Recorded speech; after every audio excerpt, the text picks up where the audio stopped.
The storm began as Alex entered Whispering Hollow, a dense, overgrown forest that stretched for miles in all directions. Rumors about the hollow were whispered in hushed tones in town, accounts of people disappearing, strange sounds, and an unsettling aura that made even the bravest avoid it. Alex wasn't one to believe in ghost stories. He was a nature enthusiast and an avid hiker, determined to disprove the legends. The path was narrow, almost erased by time and neglect. Twisted trees lined the way, their branches like skeletal fingers clawing at the air. The sound of the wind whistling through the leaves created an eerie melody that seemed to carry whispers, faint and unintelligible. But persistent, Alex adjusted his backpack and pressed on. His flashlight beam cut through the darkness, illuminating the narrow trail ahead. Thunder rumbled overhead, shaking the ground, and rain began to pour, drenching him in seconds. The whispers grew louder, almost as if the storm had awakened the hollow. He heard at first a low, guttural growl from the shadows. Alex froze, scanning the dense thicket around him. "Probably just a wolf," he muttered, trying to calm his nerves. But something about the sound felt wrong. It was too deep, too guttural, almost human yet distinctly not. The growl came again, closer this time, followed by a sound like heavy breathing. The hairs on the back of Alex's neck stood on end. "Hello?" he called out, his voice trembling.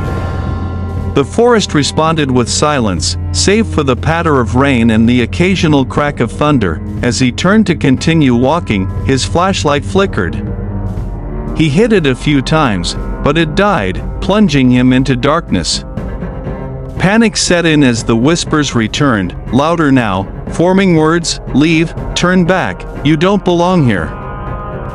Alex's heart raced. He stumbled forward, his hands outstretched to feel his way through the oppressive dark. His foot caught on a root, sending him sprawling into the mud. A cold breath brushed against his ear. He spun around, scrambling to his feet, but there was nothing there. He fumbled in his pocket for his phone, using its weak light to guide him.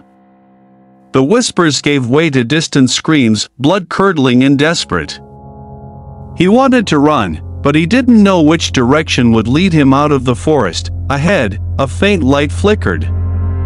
Desperate, Alex stumbled toward it, the sounds of the hollow growing more chaotic with each step. Whispers, growls, and screams blended into a symphony of terror. His breath came in ragged gasps as he reached the light, a decrepit cabin nestled among the trees.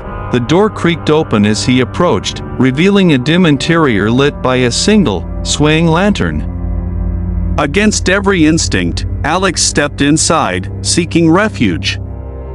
The door slammed shut behind him with a deafening bang, and the lantern extinguished, leaving him in total darkness once more. The air inside was heavy, suffocating, and carried the metallic scent of blood.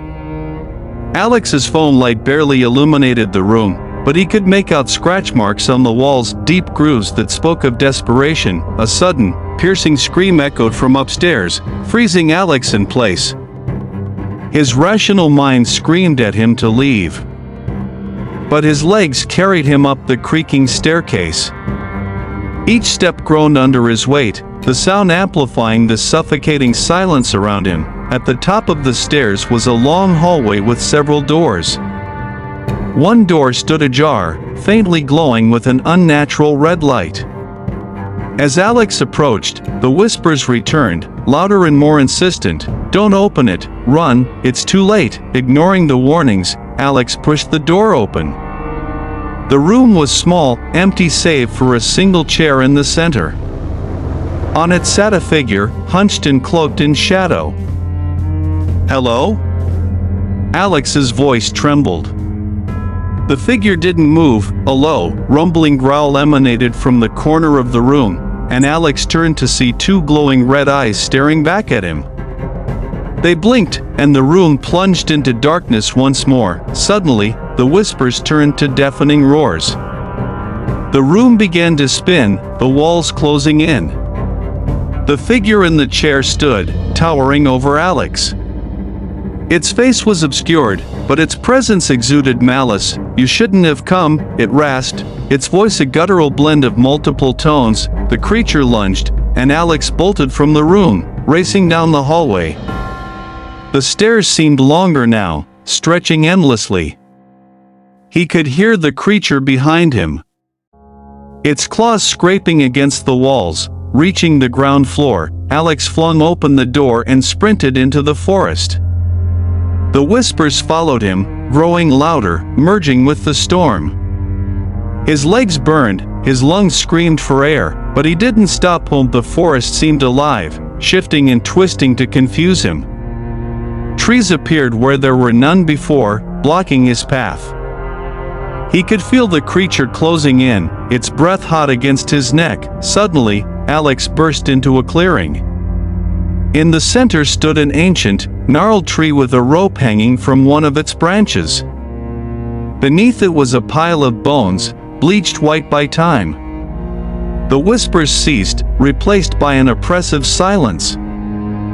Alex turned, expecting to see the creature, but the clearing was empty. He backed toward the tree, his eyes darting around.